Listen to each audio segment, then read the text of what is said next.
Selamat petang abang kakak, kembali lagi di sini bersama kita untuk sharing session atau sharing knowledge mengenai ini manajemen resiko ya, sadari ya. Jadi judulnya adalah Overcome Resilience, wah bahasa Inggris kayaknya. Atau menghadapi ketidakpastian produksi dengan strategi yang terukur oleh Bapak Mugianto.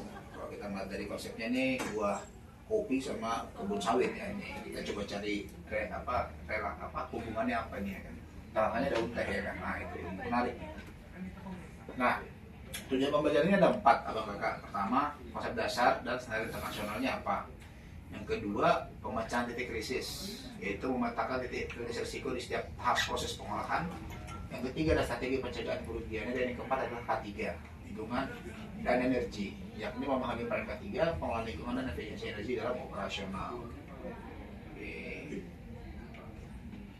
Nah, konsep dasar risiko nih, ini yang mungkin yang perlu kita ulang-ulangi biar tetap nempel ya kalau kita banget ya. Risiko itu adalah kemungkinan dan dampak, kombinasi probabilitas kejadian dan besarnya konsekuensi yang ditimbulkan. Hazard versus risk. Hazard adalah sumber bahaya potensial, sementara risk adalah kemungkinan bahaya terwujud dan menimbulkan kerugian. Nah, isu adalah masalah yang sudah terjadi dan memerlukan penanganan segera, bukan lagi pencegahan. Uncertainty, ketidakpastian yang belum pasti dampaknya, perlu dipantau dan diantisipasi secara proaktif. Sehingga manajemen risiko itu bukan dokumen audit, ini adalah cara berpikir operasional yang harus sistematis, terstruktur, dan terintegrasi dalam setiap keputusan. Sehingga kita bisa lihat ini dalam bagian risk management. Pertama adalah risk assessment. Risk assessment ini kita melihat resiko-resiko, potensi-potensi risiko yang muncul dari setiap pekerjaan kita. Sehingga setelah itu muncul risk mitigation. Apa yang bisa kita mitigasi dari hal itu? Risk assessment sendiri bisa menelurkan atau membuat hasil dari itu adalah dampak yang ditimbulkan, likelihood atau kemungkinan muncul, recruiting sama kontrol seperti apa.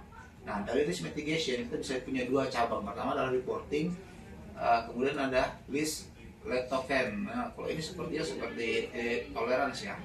Terus kemudian di bawahnya lagi dari risk mitigation adalah monitoringnya seperti apa. Nah jadi mereka ini sebetulnya saling terhubung satu sama lain. Nah karakteristik khusus risiko sektor of farm. Pertama bergantung pada alam. Kenapa? Karena input bersifat hidup, musiman dan sangat bervariasi. Dalam arti ini adalah tumbuhannya ya. Kualitas dan pasokan dipengaruhi musim, iklim dan kondisi tanaman. Kemudian adalah adanya proses berantai. Gangguan di satu tahap akan mempengaruhi seluruh alur produksi. Adanya investasi yang tinggi, kerusakan fasilitas menimbulkan kerugian besar dalam waktu singkat. Kemudian sektor of farm itu adalah padat karya, padat aset dan energi. Pekerjaan dilakukan secara semi manual, operator memegang peran penting. Proses bergantung pada utilitas besar dan konsumsi energi tinggi yang rentan terhadap gangguan. Sehingga pertanyaannya adalah risiko apa yang paling sering terjadi di tempat kerja Bapak Ibu? Perbandingan risiko antar komoditas. Contoh, kalau komoditas kelapa sawit, risikonya adalah bahan baku cepat membusuk, kadar minyak bervariasi. Risiko utamanya adalah penurunan mutu akibat penundaan pengolahan dan seterusnya. Nah, pengertian manajemen risiko adalah suatu proses sistematis yang untuk mengidentifikasi, menganalisis, menilai dan menangani serta memantau kejadian yang dapat mengganggu pencapaian tujuan usaha. Sementara tujuan manajemen risiko adalah melindungi aset dan sumber daya manusia, menjamin kelancaran produksi, meminimalkan kerugian dan memaksimalkan peluang, memenuhi peraturan dan standar berlaku, serta mewujudkan usaha yang berkelanjutan. Nah, prinsip ISO sendiri itu ada di 31.000 yakni manajemen risiko. Oke.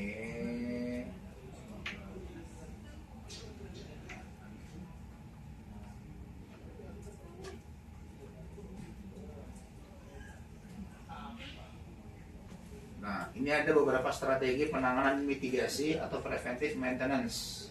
Pertama adalah adanya jadwal untuk aset kritis, adanya checklist inspeksi harian, adanya memastikan ketersediaan spare part yang kritis untuk meminimalkan waktu perbaikan saat breakdown. adanya condition based monitoring dan root cause analysis, itu investigasi mendalam untuk setiap breakdown berulang agar penyebab akar dapat dieliminasi secara permanen. Nah,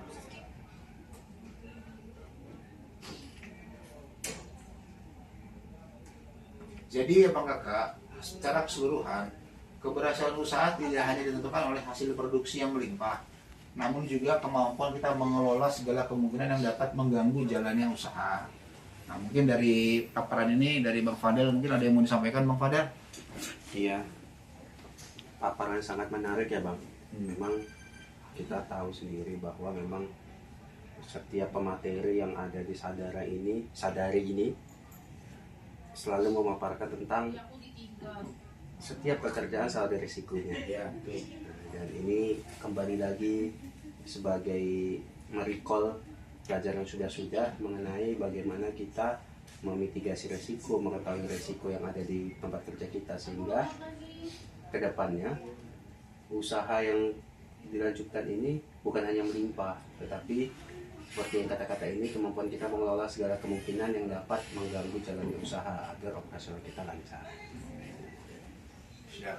Oke, baik, terima kasih Bang Fadel. Berarti sekali lagi diingatkan kepada Bang Kakak agar dalam setiap aktivitas kita, pekerjaan kita yang jalankan tetap mempertimbangkan risiko yang terjadi. Oke, demikian. Terima kasih dari kita. Selamat berjumpa kembali di sesi berikutnya.